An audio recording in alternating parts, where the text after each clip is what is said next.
Bonjour Philippe Renaud. Bonjour. On vous invitait pour parler de l'Observatoire des communes. On en parlait à l'instant, l'Observatoire des communes 2020, pour faire un point sur l'état des finances de nos communes. Mais avant cela, on va parler d'un autre sujet qui fait l'actualité depuis quelques semaines, le prêt contracté par la Nouvelle-Calédonie auprès de votre agence pour faire face aux dépenses liées à la crise sanitaire et à la Covid-19. Il a été l'objet de houleux débats lors de l'examen du budget supplémentaire au Congrès. Le taux d'intérêt et les conditions ont été remises en cause par plusieurs groupes politiques. Qu'est-ce que vous pouvez leur répondre ? Écoutez, ce que je peux leur répondre, c'est que rappeler d'abord les conditions dans lesquelles ce prêt a été instruit et octroyé. Donc je rappelle simplement que ce prêt a été octroyé pour le compte et à la demande de l'État et avec la garantie de l'État. Et qu'il s'agissait, à travers ce prêt, de compenser en partie des pertes de recettes fiscales et de cotisations sociales liées à la crise de la Covid, et puis un certain nombre de dépenses supplémentaires liées à la mise en place du chômage partiel et de dépenses liées à la quatorzaine, l'hébergement en hôtel et toutes les dépenses afférentes. Donc ce que je peux dire simplement, c'est que le taux d'intérêt auquel il a été octroyé est un taux d'intérêt absolument normal. C'est le taux d'intérêt que nous mettons en place pour tous nos prêts aux collectivités en Nouvelle-Calédonie.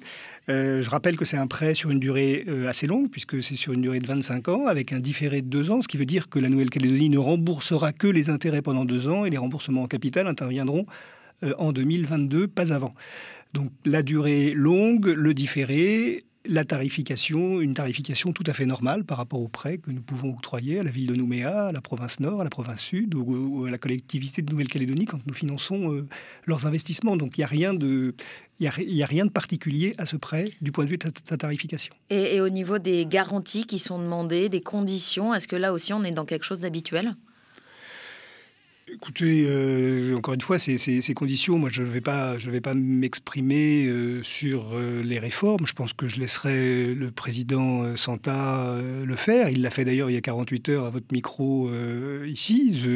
C'est des conditions qui ont été demandées par le Parlement français lorsqu'il a voté la loi de finances rectificative autorisant l'AFD à octroyer ce prêt, donc en avril 2020. Il était dit dans le texte de la loi de finances rectificative que ce prêt serait assorti d'engagement de réforme de la part de la Nouvelle-Calédonie. Donc là encore, il n'y a rien d'extraordinaire. Ce n'est pas anormal qu'un prêteur ou qu'un garant demande à sa contrepartie des engagements. Pour ce qui est du prochain prêt qui est prévu par rapport à la situation du RUAM, est-ce qu'il y a des possibilités, même pour le prêt en cours, il y a des possibilités de renégociation comme le souhaiteraient certains groupes politiques ? Si vous voulez, c'est pas à moi de le dire. Vous êtes directeur de l'AFD en Nouvelle-Calédonie. Oui, mais encore une fois, le garant, nous intervenons, comme ça nous arrive parfois, nous intervenons à la demande et pour le compte de l'État, avec la garantie de l'État. Ce prêt nous a été demandé par le Parlement français en avril 2020. S'il devait y avoir des renégociations sur ce prêt, ça serait évidemment dans le cadre de discussions entre le gouvernement de la Nouvelle-Calédonie et l'État, et nous le ferions à la demande de l'État. Pour revenir à l'Observatoire des communes 2020 qui a donc été présenté hier, cela concerne les comptes 2015-2018. Avant de rentrer dans le détail de cet observatoire, à quoi il sert ?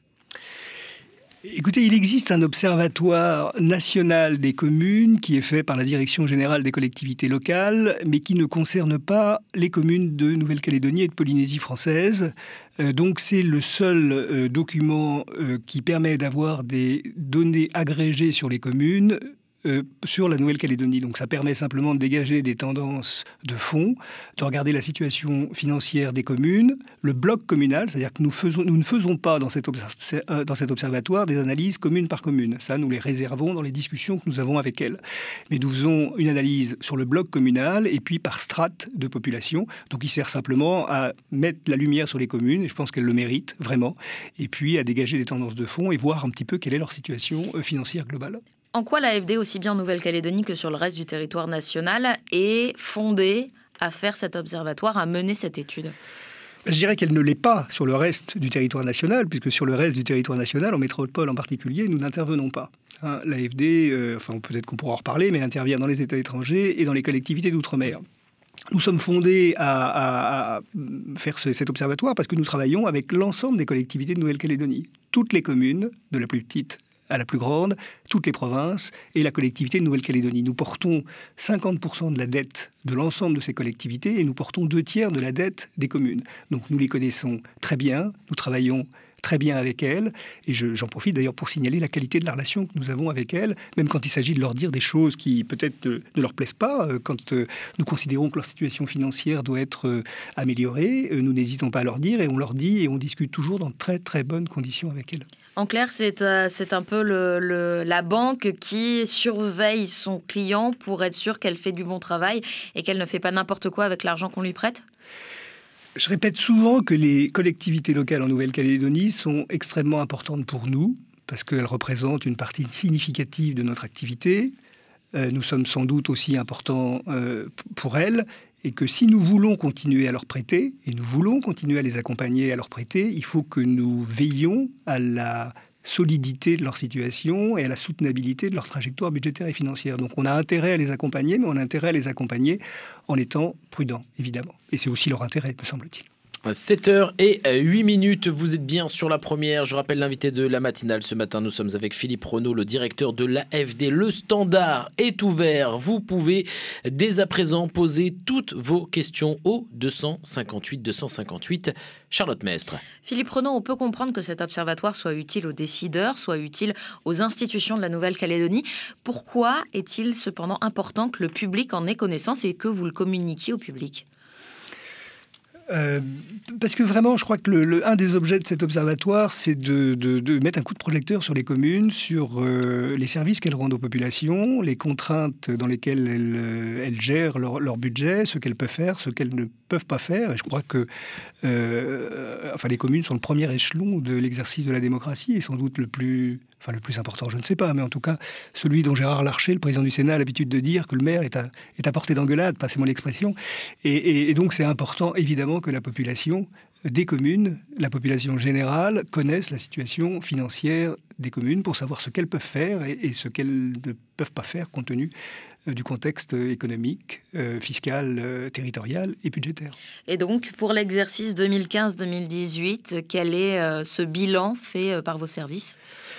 Le bilan, on peut regarder rapidement l'évolution des recettes et des dépenses. Ce qui est intéressant, c'est d'observer que depuis 2014, les recettes des communes évoluent très très faiblement. C'est-à-dire, en gros, elles évoluent de 0,7% par an depuis 2014. Donc, dans un contexte de recettes atones, les communes ont parvenu depuis quelques années à maîtriser leurs charges de fonctionnement et cette année, pour la première fois, me semble-t-il, les dépenses de fonctionnement des communes sont en baisse extrêmement légère, de moins 0,2%, mais elles sont en baisse. Donc ça veut dire que les communes ont réussi à maintenir leurs dépenses de personnel, ne pas les faire baisser, à les maintenir, et puis à agir sur leurs autres dépenses, les dépenses à caractère général, et en particulier les dépenses financières. C'est-à-dire que les communes ont pu accroître leur endettement tout en bénéficiant du niveau des taux qui reste relativement bas pour diminuer leurs autres charges. Donc cette maîtrise des charges, malgré des recettes stable, a permis aux communes de dégager une épargne suffisante pour rembourser leurs dettes et pour procéder à des investissements. Je rappelle que l'épargne, c'est essentiel parce que c'est ce qui permet aux collectivités de rembourser leurs dettes et d'investir. Alors, ce n'est pas le seul moyen d'investir, parce qu'à côté de l'épargne, il y a des subventions qui viennent de l'État, qui viennent des provinces, qui viennent de la Nouvelle-Calédonie, mais c'est quand même un élément essentiel. Donc, nos communes sont de bonnes gestionnaires de leur portefeuille, on pourrait dire ça. On ne peut que se comparer pour dire ça. Et en tout cas, la situation financière des communes, la situation des communes de Nouvelle-Calédonie est relativement meilleure que celle de leurs consoeurs des autres outre-mer. Donc on peut dire, et puis dans les discussions que nous avons avec les exécutifs, avec les équipes administratives, On a en face de nous des gens responsables, des gens sérieux, des gens qui veulent faire des choses pour leur population. Donc oui, je peux dire, et le président de l'association française des maires hier le répétait, oui, les collectivités, les communes de Nouvelle-Calédonie sont globalement bien gérées. Et comment on l'explique ? Comment on explique cette capacité, malgré la période contrainte, à quand même dégager de l'épargne, à rester dans les clous, à ne pas se surendetter ? Est-ce qu'il y a une prise de conscience générale ? On l'explique par la qualité des femmes et des hommes qui sont à la tête de ces communes. On l'explique aussi par, je l'espère, un tout petit peu par à la fois la bienveillance et en même temps la prudence de leurs banquiers, dont l'Agence française de développement. Oui, enfin, on est dans une situation en Nouvelle-Calédonie où les recettes fiscales sont des recettes fiscales pour l'essentiel calédoniennes, mais pas que, puisque l'État contribue aussi aux recettes des collectivités, ne l'oublions pas. Et donc, il faut faire avec une masse fiscale qui n'est pas extensible. Et donc, il y a une situation de responsabilité liée aussi au fait que les recettes fiscales sont ce qu'elles sont. Et on ne peut pas faire plus. Récemment, les communes ont formé un recours contre la Nouvelle-Calédonie pour la répartition du fonds intercommunal de péréquation. Est-ce que ce sont ce genre des choses qui peuvent potentiellement les mettre en difficulté pour l'avenir ? C'est-à-dire, rappelons un petit peu le fonds intercommunal de péréquation, donc le FIP, qui est donc issu de la fiscalité calédonienne, représente 40% des recettes des communes. Donc c'est vraiment une masse importante. Et à côté de ça, les deux masses les plus importantes dans leurs recettes, c'est le FIP et la dotation globale de fonctionnement qui est donnée par l'État, qui représente à peu près 20% de leurs recettes. Donc évidemment, c'est des volumes très importants. Ce qui s'est passé en 2018, c'est qu'on a constaté, enfin le gouvernement de la Nouvelle-Calédonie a constaté en fin d'année 2018 que les recettes fiscales étaient inférieures à ce qui était attendu. Donc a demandé effectivement aux communes de rembourser le trop perçu. Je sais qu'il y a une discussion, un dialogue entre les communes et le gouvernement de la Nouvelle-Calédonie sur le remboursement de ce trop versé. Je ne vais pas non plus me mêler d'une discussion, y compris d'une discussion qui fait l'objet d'un contentieux. L'une des spécificités de l'Observatoire des communes chaque année, c'est de mettre en lumière une action particulière. Cette année, c'est sur l'environnement. Mais avant ça, on va se diriger du côté du Standard. Voilà, pour accueillir Michael, qui a une question à poser. Bonjour, Michael. Oui, bonjour à tout le monde. Juste deux petites questions complètement distinctes. Déjà, j'aimerais avoir l'avis de l'invité, donc du directeur, sur la taxation au niveau des communes, parce qu'on sait que les communes n'ont pas de taxes. Et est-ce que c'est préjudiciable justement pour le développement d'une commune ? On sait on parlait que justement en France, des taxes existent au niveau des communes, donc qui permettent un certain développement. Dans un premier temps, et dans un deuxième temps, l'AFD en effet aide au niveau des territoires français, donc sur le territoire national. Mais j'ai eu l'occasion de travailler avec vous, mais juste pour être clair, vous aidez aussi des États étrangers, et juste sur quels critères et comment ça peut se passer en pleine période où on vit actuellement sur le référendum. Merci beaucoup, Michael. Voilà, merci, bonne journée. Philippe Renaud, sur la première partie, par rapport aux ressources propres des communes, où c'est souvent discuté, quelle est votre position ? Cher Michael, j'ai pas le souvenir que nous ayons travaillé ensemble, mais en tout cas, ça a dû être un plaisir. Sur la taxation des communes, alors effectivement, la taxation plutôt au profit des communes. Alors effectivement, contrairement aux communes métropolitaines, les communes calédoniennes ne lèvent pas d'impôts, et c'est incontestablement une contrainte pour elles. Donc les seuls leviers dont elles disposent en fait pour améliorer leur gestion, c'est d'optimiser les recettes sur lesquelles elles ont prise. Donc je parlais tout à l'heure, c'est les recettes liées au loyer, liées à un certain nombre d'activités, budget annexe, la perception des recettes sur l'eau, l'assainissement, les ordures ménagères. Donc il faut qu'elles fassent le maximum pour percevoir effectivement ces recettes et puis maîtriser les dépenses. Donc oui, moi je peux que confirmer ce que vous dites, j'ai pas d'avis sur la question, mais le fait que les communes n'aient pas de fiscalité propre limite incontestablement leur marge de manœuvre et de développement. Pour finir rapidement, parce qu'il nous reste peu de temps, sur cet observatoire se passait avant la Covid. Est-ce que ça veut dire que, comme beaucoup d'études, cette étude ne sert plus à rien parce que la Covid a complètement rebattu les cartes ? Elle ne sert pas plus à rien, mais c'est vrai que c'était le monde d'avant, avant la Covid. Donc les choses évoluent sensiblement. On peut craindre que le potentiel fiscal en 2021 soit inférieur à ce qu'il aurait été sans la Covid et que du coup le contexte se resserre encore plus. Mais je crois que c'est...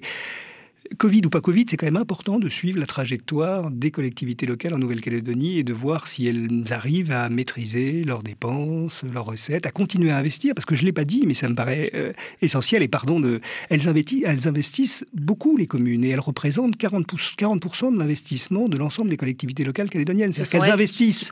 Qui investissent le plus. Les 33 communes investissent plus que les 3 provinces réunies. Donc, en termes de commandes publiques, d'injection de fonds dans l'économie calédonienne, elles ont un rôle absolument essentiel. Et ça veut dire qu'elles sont, vu la trajectoire, elles sont à même de tenir le coup pendant cette crise ? Vu les données qu'on a récoltées, vu comment elles se comportent depuis quelques années ? Écoutez, c'est difficile à dire. Moi, je pense qu'elles tiendront le coup. Il faut qu'elles tiennent le coup. Mais on ne connaît ni la profondeur de la crise à ce jour, ni sa durée, en tout cas pour ce qui est de la crise internationale et de ses retombées économiques, ni encore les conséquences sur la fiscalité calédonienne. Donc, c'est difficile de répondre à cette question, mais je veux croire qu'elles sont suffisamment robustes pour tenir le coup dans les prochaines années. Très très rapidement pour répondre à la deuxième question de Michael, l'AFD donc aide les pays les pays étrangers. Quelles sont les conditions et si la Calédonie devenait indépendante, est-ce qu'elle pourrait toujours en bénéficier ? Oui, l'AFD, oui à la première question, oui l'AFD intervient dans 115 pays étrangers sur mandat de la France, qui nous demande d'intervenir dans les pays pauvres, dans les pays intermédiaires, y compris dans des pays émergents. On intervient par exemple au Brésil, on intervient au Mexique, on intervient en Indonésie. Donc c'est la France qui dicte nos règles d'intervention, qui dicte notre mandat. Je signale d'ailleurs que nous pouvons intervenir depuis quelques années dans les États insulaires du Pacifique, ce qui n'était pas le cas ou partiellement le cas jusqu'à maintenant. Et donc j'espère que nous pourrons accroître nos interventions en Papouasie-Nouvelle-Guinée, à Fidji, au Vanuatu et ailleurs. Pour la deuxième question, évidemment, vous me tendez un piège dans lequel je ne veux pas tomber. C'est-à-dire que moi, je m'en remets à la note qui a été faite par l'État sur les conséquences du oui ou du non. Et je ne peux pas savoir aujourd'hui, je ne peux évidemment pas vous dire aujourd'hui dans quelles conditions l'AFD interviendrait dans une situation qui n'existe pas. Philippe Renaud, directeur de l'AFD, l'Agence française de développement. Merci d'avoir été notre invité ce matin. C'était l'invité de la matinale. Sur la première. C'est pas trop tôt ? C'est pas trop tôt.